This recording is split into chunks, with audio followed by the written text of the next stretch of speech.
5월 13일 월요일 김유정의 톡톡 동해안입니다. 의료인이 아닌 사람이 운영하는 이른바 사무장병원을 근절하기 위해 건강보험공단에서 이를 직접 수사할 수 있는 특별사법경찰제도 도입이 추진되고 있습니다. 현재 국회에 관련 법안이 계류 중인데요. 한편 다음 주부터 병의원에서 진료를 받을 때는 반드시 신분증을 지참해야 합니다. 오늘 이와 관련된 자세한 내용 살펴보겠습니다. 국민건강보험공단 포항남부지사 민도기 지사장께서 스튜디오에 나와주셨습니다. 안녕하세요. 네, 안녕하십니까. 국민건강보험공단 포항남부지사장 민도기입니다. 네, 우리 청취자분들에게 간단하게 인사부터 해주시죠. 예, 만물이 소생하는 계절입니다. 건강하시고 행복한 하루하루 보내시길 바라겠습니다. 네, 인사해 주셨는데 보통 우리가 건강보험공단이다라고 하면 국민이 내는 건강보험료를 수납하고 또 의료기관에 이를 지급하는 역할을 하는 국가기관으로 알고 있는데요. 지금 건강보험공단에서 특별사법경찰제도 도입을 추진하고 있다라고 들었어요. 이게 어떤 건지 좀 자세하게 설명을 해주시죠. 네, 자, 설명드리겠습니다.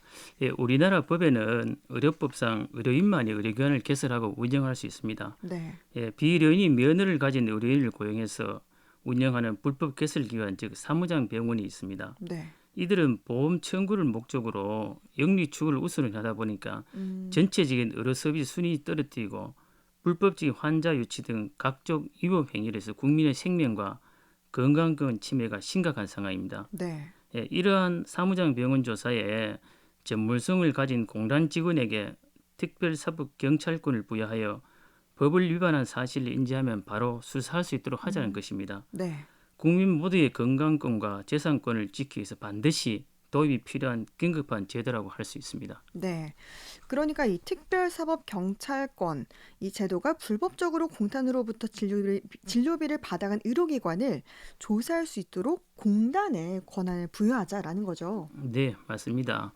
그 앞에서도 이야기했지만 불법 개설 의료기관은 영리를 위해서 불필요한 입원이나 검사 등 과잉 진료가 많고 항생제나 수면제를 과다 처방하는 등 약물 오남용 사례가 높게 나타나고 있습니다. 네. 그래서 환자의 안전을 무시하면서 운영한다 보니까 큰 화재가 발생해 많은 인명피해가 발생한 사건도 있었습니다. 네. 그 예를 들면 2018년도 화재 발생으로 195명의 사상자가 나온 밀양의 한 병원이 대표적인 사무장 병원 사례라고 볼 수 있습니다. 네. 공단은 국민이 납부한 보험료를 잘 관리해야 하는데 현재 공단의 행정조사 업무만으로는 불법 개설 의료기관의 자금 흐름 추적에 한계가 있습니다. 네. 그렇기 때문에 이제 직접적인 수사권이 필요하다 이런 말씀이시죠? 네, 그 1년에 저희들이 200여 군데를 찾아 들어가면 사무장 병원인데요. 네. 그 후 계좌 추적이나 이런 걸 해야 하는데 공단은 수사권이 없다 보니까 조사한 다음에 이제 경찰에 수사를 의뢰하면은 네. 의뢰된 부분에 대해 수사가 진행이 안 됩니다. 네. 기간도 평균 한 12개월 정도 소요가 걸리고요. 네. 그래서 그동안 이제 사무장 병원들은 계좌를 폐쇄하고 재산을 돌리고 다 도망가 버립니다. 네. 이런 식으로 국민이 내는 보험료가 지난 10년간 약 3조 4천억 원이 지급이 됐었습니다. 네. 예, 그중에서 회수된 돈은 6.9%의 한 2,300여억 원에 불과합니다. 그래서 더더욱 특사경은 꼭 필요한 제도라고 말씀드리고 싶습니다. 네.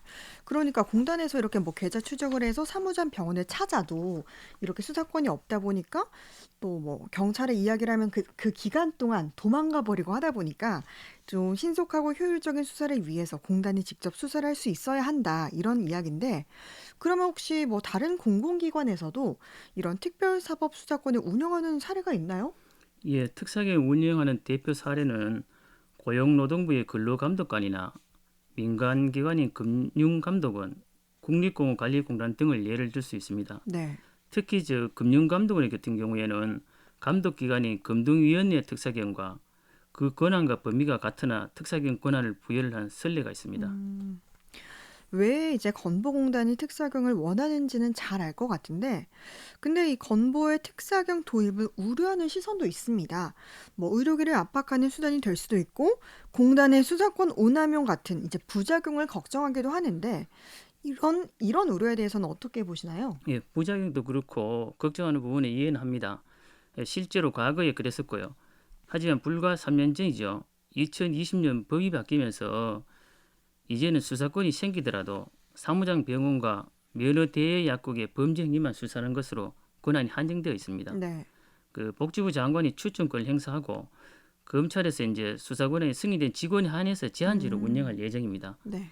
범위를 벗어나는 수사를 할 경우에는 징계하거나 특사경 지명을 박탈하는 등 제재 장치를 마련해서 투명하게 운영할 거라서 크게 염려는 안 하셔도 될 것 같습니다. 네. 이 특사경이 도입이 된다고 하더라도 이제 아무 병원이나 막 수사하고 그런 게 아니라 사무장 병원과 면허 대여 약국에 한해서만 수사를 한다라는 건데 그러면 이제 의료기가 주장하는 자율징계 권한을 부여하는 방안, 이 방안에 대해서는 어떻게 생각하시나요? 예, 맞습니다. 의료계의 자율징계 권한과 특사경은 같이 가야 한다고 생각합니다. 네. 지금 전문 평가단이 의협에 있고 지역마다 의료기관 개설위원회가 있습니다. 이런 기관들이 다 같이 힘을 합쳐서 사무장 병원 개설을 막고 빨리 찾아내는데요. 앞에서 얘기했지만 그런데도 아쉽게도 찾아내도 빨리 수사가 들어가지 않는다는 것입니다. 네.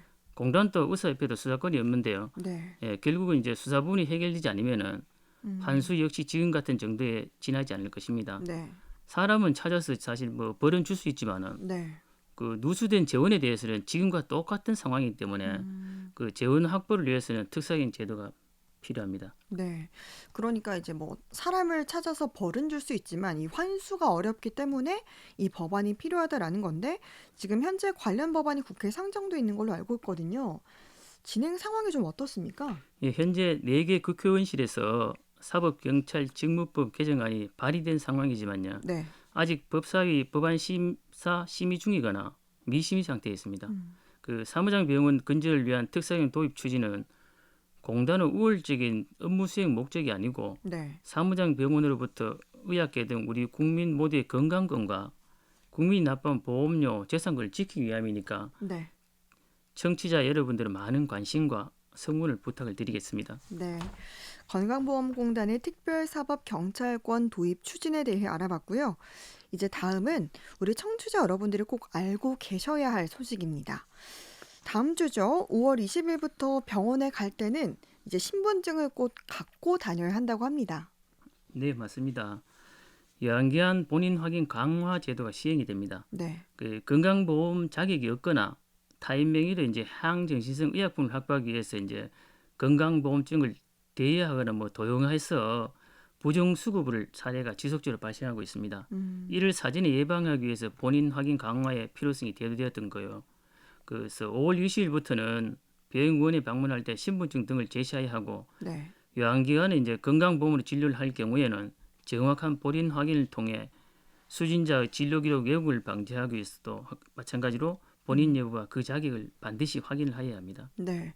근데 정말 생각해보면 예전에는 병원에서 이 의료보험증을 꼭 확인했었던 것 같은데 어느 순간 이제 이름과 주민번호만 확인하면 진료를 받을 수 있게 되잖아요. 네, 그렇습니다. 뭐 한편으로는 편리한 점도 있었지만 또 그렇게 되다 보니까 또 신분을 도용해서 부정 수급 행위를 하는 사례도 늘어나게 된 건데 그러면 이제 앞으로 신분증을 확인한다라고 했는데 그럼 그 신분증 주민등록증이면 되나요? 예, 주민등록도 가능합니다. 그 외에도 뭐 운전면허증이라든지 그 여권, 장애인 등록증 등 사진에 붙어 있는 증명서나 서류면 가능합니다. 네, 본인이 누군지를 확실하게 확인할 수 있는 신분증이면 가능하다라는 거죠. 네, 그렇습니다. 그러면 만약에 병원에 갔는데 깜빡해서 신분증을 놓고 왔거나 아니면 잃어버린 경우는 진료를 받을 수 없게 되나요? 예, 꼭 그렇지는 않습니다. 모바일 건강보험증으로도 가능은 합니다. 네. 예, 건강보험증을 스마트폰에서 구현할 수 있도록 공단에서 개발한 앱인데요. 네. 그 제도 시행에 대비해서 간편한 본인 확인 수단 제공으로 이용자의 편의성을 도모하고 개인정보 유출을 방지하고자 개발이 되었습니다. 네. 플레이스토어 또는 앱스토어에서 모바일 건강보험증을 검색하셔서 설치하시고요. 네. 본인 인증 후 로그인하시면 모바일 건강보험증 확인할 수 있습니다. 다만 이제 19세 미만이라든지 본인 여부 확인일로부터 6개월 이내 진료받은 재진 환자 또 뭐 처방전에 따라서 약국에서 약제를 지급받은 사람 등은 본인 확인 대상에서 제외가 됩니다. 네. 모바일 건강보험증 정말 필요한 유용한 앱인데 저도 다운받아야겠고 방송 듣는 분들도 지금 다운받으시는 게 좋을 것 같습니다. 오늘 지사장님께서 이렇게 스튜디오 나와주셨는데 마지막으로 청취자분들께 남기실 말씀 전해주시죠. 예, 안전한 의료는 불법 개설기관 근절로부터 시작이 됩니다. 건강보험공단 특사경 도입에 많은 관심과 응원을 부탁을 드리겠습니다. 또한 새롭게 시행되는 요양기한 본인 확인 제도로 도입 초기 불편사항이 발생할 수도 있겠지만은 약물 온라인 등을 사전에 예방하기 위해서라도 제도가 조기에 정착될 수 있도록 시민 여러분들의 많은 협조를 부탁을 드리겠습니다. 네, 국민건강보험공단 포항남부지사 민도기 지사장이었습니다. 말씀 네, 고맙습니다. 감사합니다.